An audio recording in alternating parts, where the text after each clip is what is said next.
அஸ்ஸலாமு அலைக்கும் வரஹ்மத்துல்லாஹி வபரகாத்துஹு. இன்னைக்கு நம்ம பாத்தீங்கன்னா செல்வத்தை அதிகமாக ஈட்டு தரக்கூடிய, வீட்டில் பரக்கத்தை நிரப்பமாக வைத்திருக்கக்கூடிய ஒரு சின்ன அமலை தான் பார்க்க போறோம். அதாவது நம்ம வீடுகள்ல செல்வம் அதிகமாக இருக்கணும்னா இந்த ஒரு அமலை செய்து வைத்துக் கொள்ளுங்க.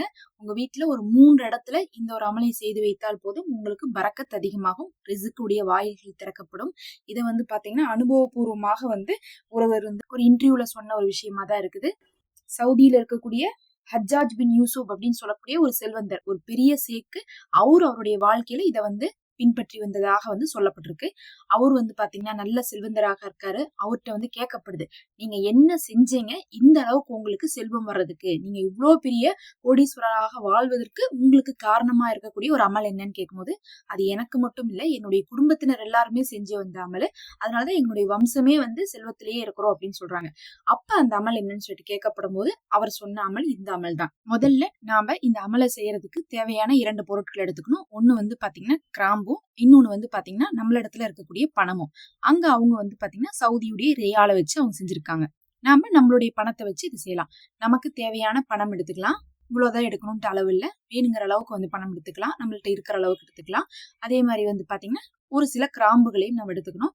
எடுத்துட்டு இதுல இருக்கக்கூடிய அந்த முதல் துவா, அல்லாஹ் மஜ்ஹல் அவுசஹ ரிஜ்கக அலா ஹிந்த கிபரி சின்னி வன் கிதாஇ உமுர் அப்படின்னா, யா அல்லாஹ் எனது முதிர்ந்த வயதிலும் எனக்கு பாத்தீங்கன்னா ஆயுள் முடியக்கூடிய காலத்துல கூட எனக்கு ரிசுக்கை நீ என்ன பண்ண அதிகமாக்கி வைன்னு சொல்லிட்டு அல்லாஹ் இடத்துல கேட்கிறோம். அப்ப எந்த காலகட்டம் வந்தாலுமே நமக்கு என்ன வேணும், நமக்கு அல்லாஹ் இடத்துல வாழ்வாதாரம், உணவு, ரிசுக்கு, செல்வம் வந்து கொண்டே இருக்கணும் எல்லா காலகட்டத்திலையும் அப்படிங்கக்கூடிய இந்த துவாவை என்ன பண்றாங்க ஓதி, அதுல என்ன பண்றாங்க, அவங்க வச்சிருக்கக்கூடிய பணத்திலையும் அந்த கிராம்புலையும் ஊதுறாங்க. 7 முறை ஓதி ஊதிக்கிறாங்க. அதுக்கப்புறம் இரண்டாவதா அந்நஸ்ரு சூரா, இதாஜா நஸ்ருல்லாஹி, அல்லாஹுடைய நஸ்ரும் உதவியும் வெற்றியும் வரக்கூடிய அந்த சூறாவை பாத்தீங்கன்னா 7 முறை ஓதுறாங்க. இது ரெண்டையும் ஓதி அவங்களுடைய பணத்திலையும் அவங்களுடைய கிராம்புலையும் ஊதி அதை என்ன பண்றாங்க, அவங்களுடைய வீட்டுல ஒரு 3 இடத்துல வச்சுக்கிறாங்க. பொதுவாகவே எப்போதுமே சமையலறை அது ஒரு ரிஸ்க்கான இடம், அதனால சமையலறையில வச்சுக்கிறாங்க. அதே மாதிரி அவங்களுடைய பணம் இருக்கக்கூடிய பீர்வாலியோ இல்ல நம்ம பணம் வைக்கக்கூடிய இடத்துல வச்சுக்கணும். மூன்றாவதாக பாத்தீங்கன்னா படுக்கக்கூடிய தலையணைக்கு அடியிலையும் வச்சுக்கிறாங்க. இதை பாத்தீங்கன்னா அவங்க வளமையா செஞ்சுட்டே வராங்க. ஓதுறாங்க, ஊதிட்டு அதை பிரிச்சு என்ன பண்றாங்க 3 இடத்துலயும் வச்சுக்கிறாங்க. 3 இடத்துல விற்கிறதுக்கு தேவையான அளவுக்கு பணமும் கிராம்பும் நீங்க எடுத்துக்கோங்க. இதைதான் நாங்க வழக்கமா செஞ்சு வந்தோம். எங்களுடைய குடும்பத்திலயும் எல்லாருமே இந்த அமலை செஞ்சிருக்காங்க.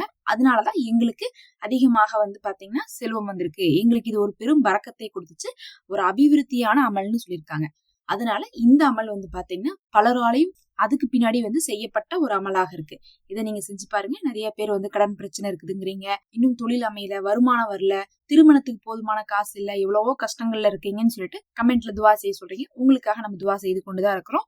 இந்த அமலையும் நீங்க செஞ்சு பாருங்க. நம்ம கேட்டுக்கிட்டே இருக்கமே கிடைக்க மாட்டேங்குதே அப்படின்னு நினைக்காம, நம்ம செல்வத்துக்கான துவாவை எப்படியுமே கேட்டுக்கிட்டே இருக்கும்போது கடைசியில ஒரு கட்டத்துக்கு அப்புறம் நமக்கு அல்லாஹ் ஒரு அபிவிருத்தியா காலம் முழுவதும் என்ன பண்ணிடுவான், அதை கொடுத்துருவான். அதுக்கு பிறகு நம்ம அதுக்கான கஷ்டப்படுறதுக்கு தேவை இருக்காது. நிறைய பேர் கஷ்டப்படுறவங்களாம் ஆரம்பத்துல கஷ்டம் தான் பட்டுட்டு இருந்திருக்காங்க. ஆனா அதுக்கப்புறம் தான் அல்லாஹ் பார்ப்பான், ஒவ்வொருத்தவங்களுக்கு ஒரு காலகட்டம் வச்சிருப்பான். அதுக்கு பிறகு அவர்களுக்கான செல்வத்தை கொடுத்திருப்பான். அதனால இன்னைக்கு நம்ம கேட்கிறோம் கிடைக்கல அப்படின்னு சொல்லிட்டு எப்பயுமே கைவிட்டுறாதீங்க. நமக்கு வாழ்நாள் முடிகிற வரையும் செல்வம் தேவைப்படும், நம்மளுடைய சந்ததிகளுக்கும் தேவைப்படும். அதனால செல்வத்தை ஒரு முக்கியமான துவாவாகவே உங்களுடைய துவால ஒரு அங்கம் வகிக்கணும். அல்லாஹ்வே போதுமானவன், உங்களுக்கு அபிவிருத்தியான செல்வத்தை தருவானாக. ஆமீன் யா ரப்பல் ஆலமீன்.